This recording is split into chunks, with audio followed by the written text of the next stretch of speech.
नमस्कार साथियों, आपका बहुत बहुत स्वागत है हमारे इस विशेष पॉडकास्ट में, जहां हम धर्म, जीवन और गूढ़ सत्य की परतों को धीरे धीरे खोलते हैं। आज का विषय है असली कुंवारी कौन होती है। यह प्रश्न साधारण नहीं है, बल्कि भगवान नारायण स्वयं एक स्त्री से कहते हैं, तुम्हारी शादी नहीं हुई, लेकिन तुम कुंवारी भी नहीं हो। यह वाक्य सुनने में जितना रहस्यमयी लगता है, इसका अर्थ उससे कहीं अधिक गहरा है। चलिए इस कथा में उतरते हैं। यह प्रसंग है श्री कृष्ण और रुक्मिणी के जीवन का। रुक्मिणी, जो विदर्भ की राजकुमारी थीं, उनका हृदय जन्म जन्मांतर से श्री कृष्ण में ही बसा था। जब परिवार ने उनका विवाह किसी और से तय कर दिया, तब उन्होंने श्री कृष्ण को एक संदेश भेजा कि वह आकर उन्हें ले जाएं, क्योंकि वह उन्हें ही अपने पति रूप में मान चुकी है। श्री कृष्ण आए, रुक्मिणी को हर कर ले गए और फिर विवाह संपन्न हुआ।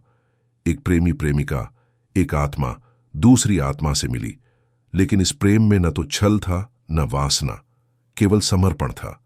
फिर भी बहुत वर्षों बाद एक दिन रुक्मिणी जी से श्री कृष्ण ने मुस्कुराते हुए एक रहस्यमयी बात कही, रुक्मिणी, न तो तुम्हारी शादी हुई और न ही तुम कुंवारी हो।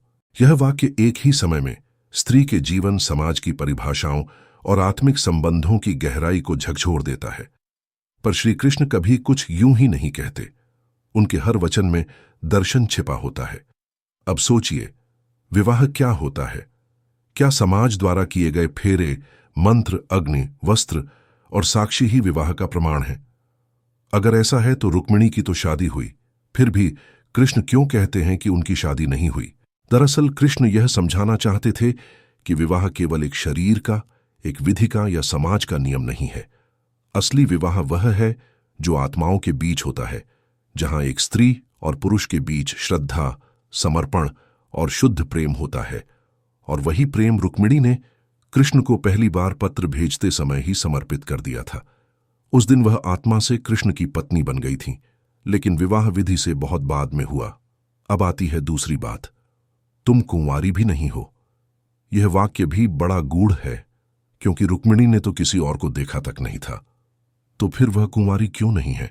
यहां श्री कृष्ण कुंवारी शब्द का प्रयोग आत्मा की पवित्रता के लिए नहीं, बल्कि सांसारिक स्थिति के लिए करते हैं।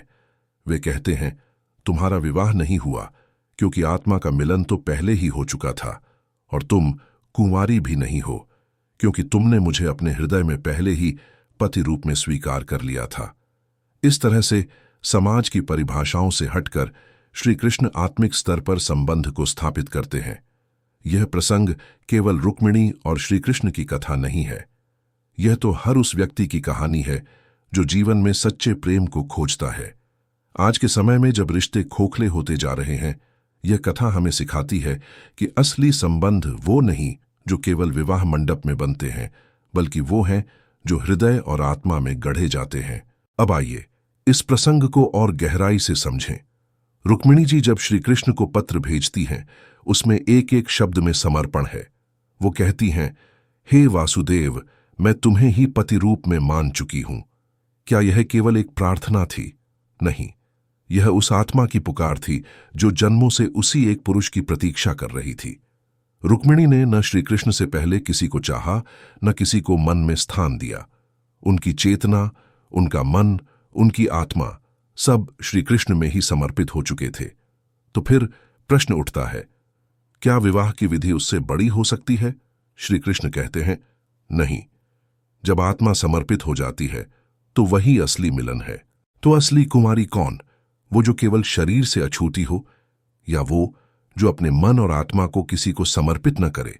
श्री कृष्ण की दृष्टि में कुंवारी वही है जिसकी चेतना किसी और में न बसी हो, चाहे विवाह हुआ हो या नहीं।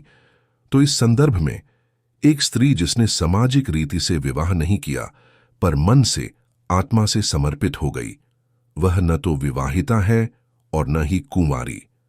वो एक विशिष्ट स्थिति में है जो इस सांसारिक दृष्टिकोण से ऊपर है। कृष्ण के ये वचन हमें एक और गहरी बात सिखाते हैं। प्रेम की परिभाषा केवल समाज नहीं तय कर सकता।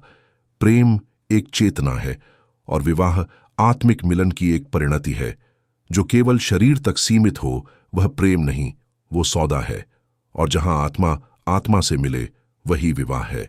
अब जरा कल्पना कीजिए, एक स्त्री जो जन्मों से एक ही पुरुष के प्रेम में रही हो, जिसका मन, आत्मा और विचार उसी के लिए समर्पित हो, वह क्या वास्तव में कुंवारी रह जाती है? नहीं। और यह उत्तर श्री कृष्ण स्वयं देते हैं। यह प्रसंग हमें एक और गहरा दर्शन देता है कि समाज की परिभाषाओं से ऊपर उठकर आत्मा की पुकार को समझना ही सच्चा जीवन है।